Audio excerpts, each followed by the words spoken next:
നമുക്കറിയാം ഇസ്ലാമിക ആചാരപ്രകാരം അത് പ്രത്യേകമായ മൗലികമായ കാഴ്ചപ്പാടും സമീപനവും ആരാധനാക്രമങ്ങളും ഉള്ള ഒരു മതമാണ്. ലോകത്തെ എല്ലായിടത്തും വ്യാപിച്ചു കിടക്കുന്ന ഒരു മതമാണ്. ഒരുപാട് പ്രതിസന്ധികളിലൂടെ, ഒരുപാട് യുദ്ധങ്ങളിലൂടെ, ഒരുപാട് തടസ്സങ്ങളും പ്രശ്നങ്ങളിലും എല്ലാം കടന്നു വന്ന ഒരു മതമാണ്. ലോകത്തിൻ്റെ വിവിധ ഭാഗങ്ങളിൽ ഇന്നും ഈ മതവിഭാഗത്തിൽപ്പെട്ട ഒരുപാട് ആളുകൾ അവരുടെ ജീവിക്കാൻ വേണ്ടിയിട്ടുള്ള അവരുടെ പോരാട്ടം തുടരുകയാണ്. ഗാസയിലും ഉക്രൈനിലും അടക്കമുള്ള ഒരുപാട് പ്രദേശങ്ങളിൽ അവരെല്ലാം ജീവിതത്തിനും മരണത്തിനും ഇടയിലുള്ള നൂൽപ്പാലത്തിലൂടെ സഞ്ചരിച്ചു കൊണ്ടിരിക്കുകയാണ്. നമ്മുടെ രാജ്യത്ത് ഒരു മതേതര രാജ്യമാണ് എന്നാണ് നമ്മുടെ ഭരണഘടന വിഭാവനം ചെയ്യുന്നത്. മതേതരത്വം എന്നുള്ള വാക്ക് ആകാശത്ത് നിന്ന് പൊട്ടി വീണ വാക്കല്ല. നമ്മുടെ 5000 വർഷക്കാലത്തെ നമ്മുടെ രാജ്യത്തിൻ്റെ മഹിതമായ ഒരു പാരമ്പര്യമുണ്ട്. ആ പാരമ്പര്യം ലോകത്തിൻ്റെ വിവിധ ഭാഗങ്ങളിൽ നിന്ന് വന്ന എല്ലാ മതവിഭാഗങ്ങളെയും ഇരുകൈകളും നീട്ടി സ്വീകരിച്ച ഒരു വലിയ പാരമ്പര്യമാണ്. ഇവിടെ ഈ രാജ്യം ഹിന്ദുക്കൾ ഭരിച്ചിട്ടുണ്ട്, മുഗളന്മാർ ഭരിച്ചിട്ടുണ്ട്, രജപുത്രന്മാർ ഭരിച്ചിട്ടുണ്ട്. ഞാൻ മനു എസ് പിള്ളയുടെ ഒരു പുസ്തകത്തിൽ വായിച്ചത്, പണ്ട് അടിമക്കച്ചവടം ഉണ്ടായിരുന്നു, മനുഷ്യരെ അടിമ വ്യാപാരം നടത്തുന്ന കാലം. അന്ന് ഇന്നത്തെ എത്യോപ്യ, അന്നത്തെ അബിസീനിയയിൽ നിന്നും ഏതോ രാജാക്കന്മാർ നമ്മുടെ രാജ്യത്തേക്ക് കൊണ്ടുവന്ന ഒരു അടിമയായ ഒരാൾ പിന്നീട് ബിജാപൂരിലെ സുൽത്താനായി മാറിയെന്നാണ് കഥ. അപ്പോൾ എല്ലാ രാജ്യങ്ങളിൽ നിന്നും വന്ന എല്ലാ ജനപദങ്ങളെയും ഹൃദയത്തിലേറ്റിയ ഒരു സംസ്കാരമാണ്. അതിൻ്റെ തുടർച്ചയാണ് ദേശീയ പ്രസ്ഥാനം. ആ ദേശീയ പ്രസ്ഥാനത്തിൻ്റെ സവിശേഷത ആ പാരമ്പര്യത്തിൻ്റെ തുടർച്ചയാണ്. രാജ്യത്തുണ്ടായിരുന്ന എല്ലാ വൈവിധ്യങ്ങളെയും അത് ചേർത്ത് നിർത്താൻ കഴിയുന്ന ഒരു വലിയ ഒരു വിശാലമായ ഒരു പ്ലാറ്റ്ഫോം ആയിരുന്നു ദേശീയ പ്രസ്ഥാനം.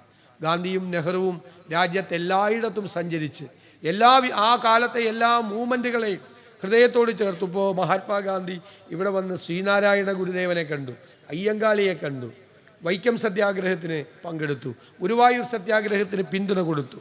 ആ കാലഘട്ടത്തിലാണ് തുർക്കിയിലെ ഖിലാഫ് ആസ്ഥാനമായ, മുസ്ലിം ആസ്ഥാനമായ ആ ഖിലാഫത്തിൻ്റെ എല്ലാത്തിൻ്റെയും ആസ്ഥാനമായ ഖാലിഫേറ്റ്, തുർക്കിയിലെ ഖാലിഫേറ്റ് ബ്രിട്ടീഷുകാർ ഇല്ലായ്മ ചെയ്തു.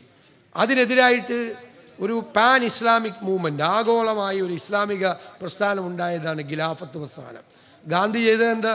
ഗാന്ധി സ്വാതന്ത്ര്യ സമരത്തിൻ്റെ നിസ്സഹകരണ പ്രസ്ഥാനവും ഈ ഖിലാഫത്ത് പ്രസ്ഥാനവും കൂടി ഇനി ഒരുമിച്ച് പോകും എന്ന് പറഞ്ഞു.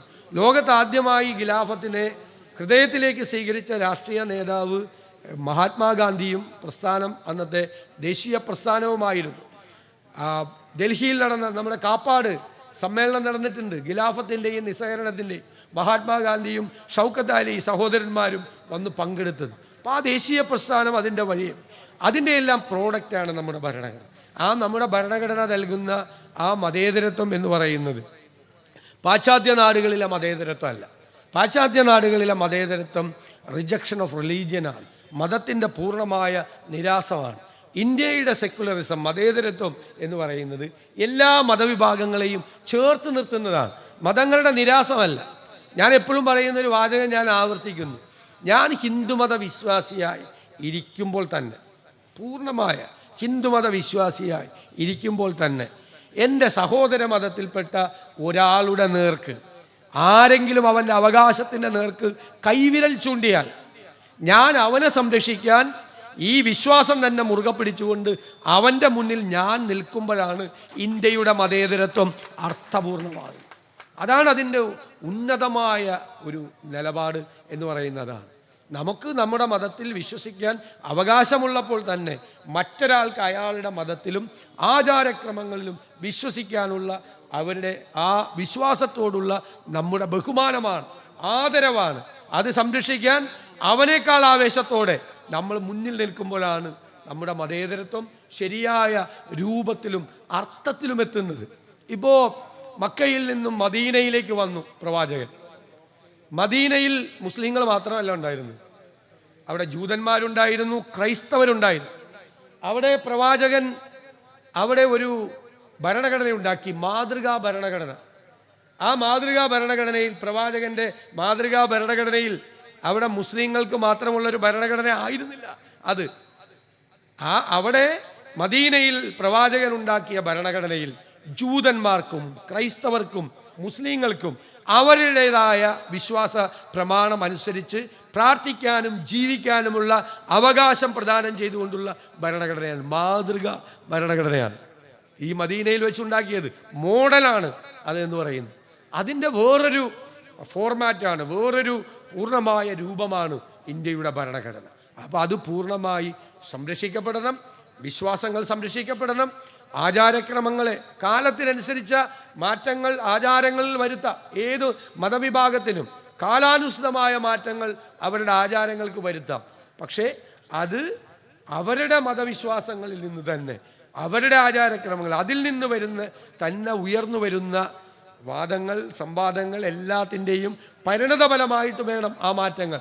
ആരും അടിച്ചേൽപ്പിക്കപ്പെടുന്നത് ആകരുത്. ആ മാറ്റങ്ങൾ കാലാനുസൃതമായ മാറ്റങ്ങൾ വേണം. ചിലപ്പോൾ 5 നൂറ്റാണ്ട് മുമ്പ് ഉണ്ടായിരുന്ന കാര്യങ്ങൾ ഇന്നത്തെ കാലഘട്ടത്തിൽ ചിലപ്പോൾ ആചാരക്രമങ്ങളിൽ മാറ്റം വരുത്തേണ്ടി വരാം. പക്ഷെ ആചാരക്രമങ്ങളിൽ ഉണ്ടാകേണ്ട മാറ്റങ്ങൾ ആരും അടിച്ചേൽപ്പിക്കുന്ന, ഭരണകൂടങ്ങൾ അടിച്ചേൽപ്പിക്കപ്പെടുന്ന ഒന്നല്ല എന്നുള്ള തിരിച്ചറിവ് ഭരണകൂടങ്ങൾക്കും ഉണ്ടാകണം. അവരവരുടെ വിശ്വാസം എല്ലാം എത്തുന്നത് ഒന്നിലാണ്. എല്ലാ പ്രാർത്ഥനകളും നിങ്ങൾ നിസ്കരിക്കുമ്പോൾ, ദീപാരാധനയിൽ പ്രാർത്ഥിക്കുമ്പോൾ, പള്ളിയിൽ പോയി മുട്ടുകുത്തി എന്ന് പ്രാർത്ഥിക്കുമ്പോൾ എല്ലാ പ്രാർത്ഥനകളും എത്തുന്നത് ഒരു സ്ഥലത്ത് തന്നെയാണ്. പല മാർഗങ്ങളിലൂടെ, പല വഴികളിലൂടെയാണ് എത്തുന്നത്. ദൈവത്തിലേക്കുള്ള, അല്ലേ, സർവശക്തനായ ദൈവത്തിലേക്കുള്ള ആ വിശ്വാസം, അചഞ്ചലമായ നമ്മുടെ ദൈവവിശ്വാസത്തിൻ്റെ അടിത്തറയിൽ നിന്നുകൊണ്ട് നമ്മൾ രൂപപ്പെടുത്തിയെടുക്കുന്നതാണ്. ഇസ്ലാമിന് വേറൊരു പ്രത്യേകത കൂടിയുണ്ട്. ഇസ്ലാം കാരുണ്യത്തിൻ്റെ മതം കൂടിയാണ്. ഉള്ളവൻ ഇല്ലാത്തവന് കൊടുക്കണം എന്ന് കൃത്യമായി നിർദ്ദേശിക്കുന്ന ഒരു സോഷ്യലിസ്റ്റ് മതം കൂടിയാണ്. കാരുണ്യത്തിൻ്റെ മതമാണ്. സങ്കടങ്ങളെ ചേർത്ത് പിടിക്കുന്ന മതമാണ്. ഏറ്റവും വിഷമം അനുഭവിക്കുന്നവനെ ഏറ്റവും കൂടുതൽ സഹായിക്കണം എന്ന് നിർദ്ദേശിക്കുന്ന ഒരു മതം കൂടിയാണ്. അപ്പോൾ തീർച്ചയായും ഈ ഒരു പുതിയ മസ്ജിദ്, ഇവിടെ ഒരു കെട്ടിടം, ഒരു ദേവാലയം ഇവിടെ രൂപപ്പെട്ടു വരുമ്പോൾ എല്ലാവരുടെയും, വിശ്വാസികളുടെ എല്ലാവരുടെയും പ്രാർത്ഥനകൾ, അവരുടെ ഇനിയിപ്പോൾ നോമ്പുകാലം വരികയാണ്, അല്ലേ, വ്രതാനുഷ്ഠാനത്തിൻ്റെ കാലം, കഠിനമായ ചൂടാണ്. ഞാനിപ്പോൾ ആലോചിക്കുകയാണ്, ഉച്ചയ്ക്ക് ഞാനിങ്ങനെ യാത്ര ചെയ്യുമ്പോൾ ആലോചിച്ചതാണ്, എന്തൊരു ചൂടാണ്. അപ്പോൾ നോക്കുമ്പോൾ ടി വിയിൽ കാണുന്നു 4 ഡിഗ്രി കൂടി സെൻറ്റിഗ്രേഡ് കൂടി പല സ്ഥലങ്ങളിലും ചൂട് കൂടാൻ സാധ്യതയുണ്ട്. അപ്പോൾ അടുത്ത മാസം മാർച്ചിലേക്കാണ് നിങ്ങൾ പോകുന്നത്, കൂടുതൽ ചൂടിലേക്ക്.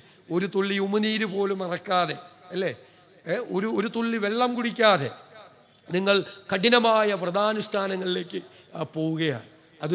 അതൊരു പ്രാർത്ഥനയാണ്, അതൊരു സമർപ്പണമാണ്, ഒരു ജീവിതം ആണ്, ദൈവത്തിലേക്കുള്ള വഴികളിലൂടെയുള്ള സഞ്ചാരമാണ്.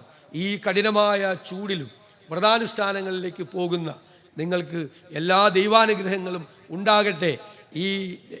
ഈ വലിയ ഈ മസ്ജിദ് ഈ നാട്ടിലെ മുഴുവൻ ആളുകൾക്കും അഭയകേന്ദ്രമായി മാറുന്ന, എല്ലാവർക്കും ആശ്വാസം നൽകുന്ന ഒരു കേന്ദ്രം കൂടിയായി മാറട്ടെ എന്ന് ആശംസിച്ചുകൊണ്ട് ഈ മഹനീയമായ ചടങ്ങിൽ ക്ഷണിച്ചതിലും പങ്കെടുക്കാൻ കഴിഞ്ഞതിലും ഉള്ള സന്തോഷം കൂടി പങ്കുവെച്ചുകൊണ്ട് ഞാൻ എൻ്റെ വാക്കുകൾ ചുരുക്കുന്നു. നന്ദി.